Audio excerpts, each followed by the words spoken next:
Your failures, Mr. Secretary, since you've taken office has been staggering. You said just now to Senator King that to a man and to a woman, we would rather be associated with the old Confederate names. Well, I am one of those women. I served at Fort Rucker, Alabama, a base that was named for a traitor who took arms against the United States of America. You know, we careful. No, General. Well, it's not really a yes or no question, Madam Senator. We plan all kinds of different things. I think it is a yes or no question. I'm not aware of anything, but the reason why I'm answering is the tags may be looking at something that I'm not aware of. What are you doing? Camera pans over an American flag waving proudly. Patriotic music plays softly in the background.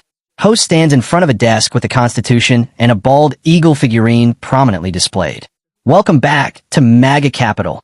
Folks, if you love this country, stand for our Constitution, and support our troops, you're in the right place. Today, we're unpacking a shocking video featuring Senator Doug Dugworth, who absolutely eviscerates the Secretary of Defense for his failures. Trust me, you don't want to miss this. Before we dive in, make sure to hit that like button, subscribe to the channel, and turn on notifications so you never miss a video. Let's get into it. All right, Patriots, I just watched a video that should infuriate every red-blooded American. Senator Doug Dugworth didn't hold back when he confronted the Secretary of Defense, and frankly, I agree with every single word she said. Let me break it down for you, step by step. First off, the senator starts by grilling the secretary over a $1 billion military operation targeting the Houthis, a group that doesn't even have a navy. $1 billion, folks. What do we have to show for it? Absolutely nothing. In fact, we lost 2 F-18 Hornets and 7 Reaper drones in this botched mission. That's over $400 million in equipment down the drain, not to mention the blow to our military's operational readiness. How does this happen under the so-called leadership of this administration? And it gets worse. The secretary sent classified operational information over an unsecured app just to brag to his wife, who doesn't even have security clearance. I mean, this is basic stuff. You don't need to be a military expert to know that compromising classified information puts the lives of our service members at risk. This kind of recklessness is unacceptable. But wait, there's more. Senator Dugworth called out the secretary for creating a toxic command environment so bad that no one wants to work with him. Imagine this. Our top military leaders are refusing to serve under this guy. What does that say about his ability to lead? It's a disgrace.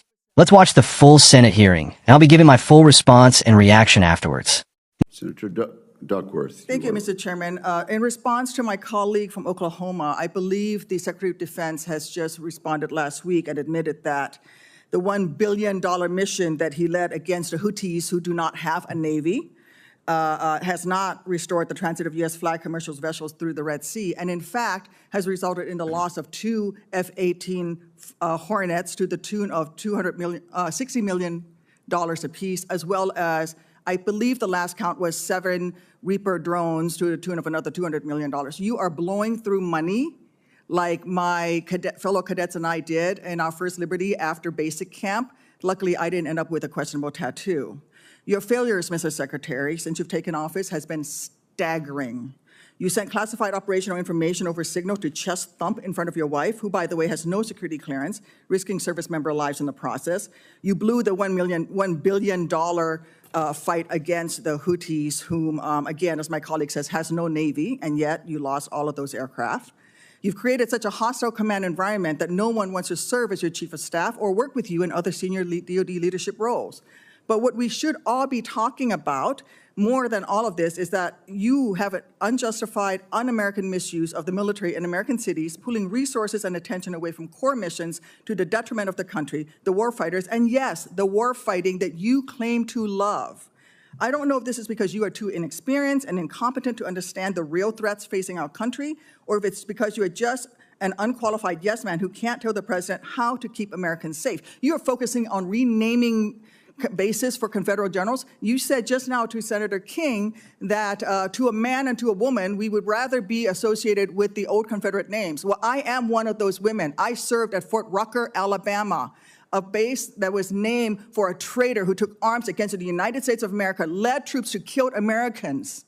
It was renamed from Mike Novosel, a Medal of Honor recipient, who in his citation for the Medal of Honor includes that he saved 29 American lives, to include hovering backwards in a helicopter towards an enemy bunker where a wounded American was laying and saved that person, including after being taken fire himself. I know a little something about what it takes to fly a helicopter when you've been hit by enemy fire. That was heroic. I'd rather be associated with Mike Novosel than a failed Confederate traitor. I don't know whether you are inexperienced or too incompetent, but I wonder when you will actually focus on our nation's warfighting mission. We know that California is just a deliberate, systematic, political, and dangerous campaign led by you. We should not be using our military to play cops against Americans. General Kane, as chairman, a key part of your job is to coordinate military planning across the joint force.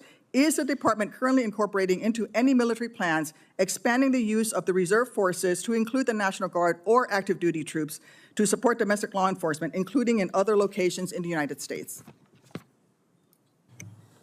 Senator, we careful. No, General.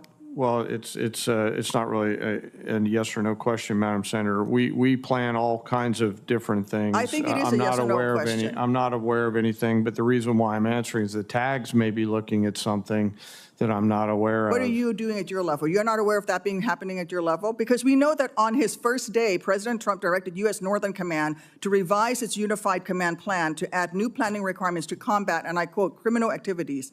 A series of follow-up executive orders continue to redirect DOD priorities to supporting domestic law enforcement, including one in April that tells DOD, and I quote, use national security assets for law and order. In other words, do law enforcement's job. I'd like to enter these executive orders into the record, Mr. Chairman. Is there objection? Without objection, so ordered. Secretary Hegseth, you say you are focused on warfighting and warriors. These are your words. Yet you are diverting untold DOD resources and attention to a fundamentally non-military mission of domestic policing. Across the country, we have qualified police officers who are trained for that mission. They know those streets better than the Marines you deploy to Los Angeles, who normally focus on the Indo-Pacific. And you recently approved 700 more troops in 3 other states to do admin and logistics works for ICE. You say all of this is valuable training, but I would much rather have our troops do tough, realistic training relevant to high-end combat. Instead of typing in spreadsheets for ICE, they should be conducting live fire maneuver exercises. Instead of patrolling American neighborhoods and standing in front of federal buildings, they should be rehearsing call for fire missions. We have local police who can stand in front of those federal buildings. And the list of distractions goes on. You are encouraging the DOD workforce to go work for DHS in increasing numbers. You're pulling the military away from facing foreign enemies who literally say things like death to America. And you're putting troops with weapons aimed at Americans. Mr. Secretary, let the military get back to its real job. Stop forcing them to do DHSs. And if you want to be the DHS secretary, maybe you can apply for that job when you're fired from this one due to your incompetence. Now here's the kicker, and this one really boils my blood. The secretary has been diverting military resources to police American cities. That's right. Instead of preparing our troops for war, he's using them to patrol neighborhoods and stand in front of federal buildings. This is a dangerous misuse of our military, plain and simple. Our men and women in uniform didn't sign up to play security guard for domestic law enforcement. We have police officers for that. And let's not forget the bigger picture here, folks. While our military is being distracted by these domestic tasks, our real enemies, the ones overseas who chant death to America, are watching and waiting. They see our weakness, and they're licking their chops. This is what happens when you have a Secretary of Defense who's more concerned with politics than protecting this nation. Senator Dugworth also brought up the renaming of military bases. The Secretary claims that service members would rather be associated with Confederate names. Well, let me tell you something, that's not true. Senator Dugworth gave a perfect example. Fort Rucker in Alabama, which was renamed for Mike Novosel, a Medal of Honor recipient who saved 29 American lives under enemy fire. That's the kind of heroism we should be honoring, not Confederate generals who betrayed our country. And let's talk about the Secretary's priorities. Instead of focusing on real threats like China, Russia, and Iran, he's using our military to do the Department of Homeland Security's job. He's approved 700 troops to work admin and logistics for ICE. He's sending Marines to patrol Los Angeles. This is valuable time and training wasted. Our troops should be conducting live fire exercises, practicing maneuvers, and preparing for combat, not typing spreadsheets or patrolling American streets. Here's the bottom line, patriots. This Secretary of Defense is failing America. He's failing our troops. And he's failing you.